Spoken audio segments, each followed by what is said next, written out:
this activity, Transaction Costs and Currency, an 1808 road trip, students are given a purse containing one of 4 types of banknotes and are sent off on an imaginary 1808 journey from Richmond, Virginia to Boston, Massachusetts. The travelers must stop to conduct business in several cities along the way, purchasing food and lodging for themselves and their horses at local inns. Carrying letters of credit from your banker and the little cash that you've been able to accumulate, you leave home with a servant and 2 horses. And to break up the journey, you plan to stop for business and to visit relatives and renew old acquaintances in Baltimore, Philadelphia, New York City, all on your way to Boston. Unfortunately, innkeepers in some states accept only the notes issued by a local well-known bank. Students who successfully complete the journey during the allotted time earn a prize. As they experience the frustration of trying to obtain the notes needed for their purchases, students explore ways to reduce or eliminate the transaction costs. In round 2, the option of exchanging notes with a note broker is added to the activity. In round 3, students have the option of trading in their money for the notes of the Bank of the United States, which by 1808 had branches in each of the game cities. This activity requires a lot of copying and cutting up front, but you only have to do that once, and then materials can be reused. All the masters and instructions for copying and cutting, as well as historical background and instructions, can be found in the lesson plan available at fte.org.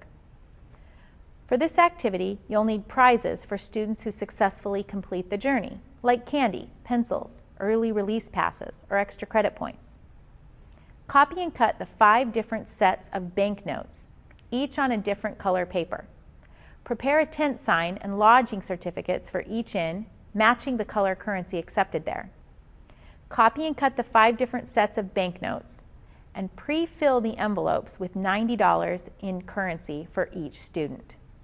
A quarter of the students will get only Philadelphia banknotes, a quarter will get only Virginia banknotes, and the other quarters getting only New York or Massachusetts banknotes. Choose 4 students to be innkeepers and put them in areas of the room where students can line up to purchase lodging. Give them their tent sign, lodging certificates, and some currency to make change. Explain to them that they only accept the local same color currency at their inn, and to turn students away if they don't have the right currency. Give the remaining students a purse of money and a trip log. Use the visuals to explain the journey they'll be making and the instructions for completing their trip logs and getting a prize. This is your purse, and in your purse you will find some cash, and you will find your trip log. And on your trip log, you're going to take this with you as you go, and after you've secured a night's lodging at an inn, you're going to bring your trip log to me with your lodging certificate to show me that, hey, I just stayed a night in Philadelphia, and then I'm going to initial your trip log so we know that you're finished. At the very end, you'll get your last signature, and then you'll get a reward for finishing your trip. All right, happy travels. I don't have any kind of money I want. 2 5s? Yeah. Was that New York? New York. Wait. New York, yeah. After a few minutes, stop the game and take inventory of how far they have traveled in their journey. For those that have traveled the farthest, ask them how they'd been able to do that. For those that hadn't, ask why not. Ask if they have any recommendations for solving the problems. And did anybody make it to New York yet? 1 person made it to New York. So how is this going for you? It's not. It's not. Who said that? What's the problem? What's the problem? Entertain their ideas and settle on providing them a note broker through which they can exchange one currency for another for the posted service fees. Top, you'll see money from Virginia can be exchanged for Massachusetts, New York, Pennsylvania, 10 for 10 with a service charge, okay, of 3, 2, or 1. If you have Pennsylvania money, start the game again, having students pick up where they left off. Everybody know where they're starting? Go. Yes. I have 10 for Massachusetts. 10 for Massachusetts. I believe that's a 1 note. 10 for Philadelphia. 10 for Philadelphia. Find Philadelphia. Hold on. Where's my Philadelphia? It's the orange one. Oh, And it's thank so you. Anybody else? I need some New York money. New York, just 10. I think you have to give me a service charge. For New York, please. You want New York? Or for 10 New York. Hold on.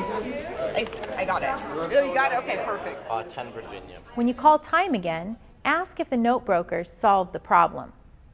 And ask them to identify what the problem is. Help them recognize transaction costs as the problem they're trying to overcome. Did the banker solve the problem? Okay, you wanted exchange rates. You asked for a banker. I give you a banker. Did it help? Yes. It did help. Call it. 2 different lines or multiple. Okay, so multiple windows. So one window at the bank is not enough. Any other problems or suggestions or ideas? After taking more suggestions, entertain ideas to use a common currency, and eventually show them the Bank of the United States notes, explaining that these can be exchanged for any currency and that INS will accept these alongside their local currency. So you can accept the Bank of the United States notes, and you can exchange for Bank of the United States notes here at our bank, $10 from any region for $10 Bank of the United States notes for a $1 service charge, okay? And these can be used anywhere. Finish the game, allowing time for most students to finish their journey if possible. All right, good luck on your travels. Good luck. Even though the creation of the Federal Reserve in 1913 finally removed once and for all the transaction costs reflected in this game, the transaction costs associated with the lack of a common currency are more than just an interesting historical phenomenon. The current events connection to this lesson is the formation of the European Union, the creation of a free trade zone, and the gradual transition to the use of a common currency, the euro. The proposal in some Latin American countries to dollarize their economies also reflect a desire to reduce the transaction costs that inhibit trade. While a common currency doesn't eliminate transaction costs, it definitely reduces them.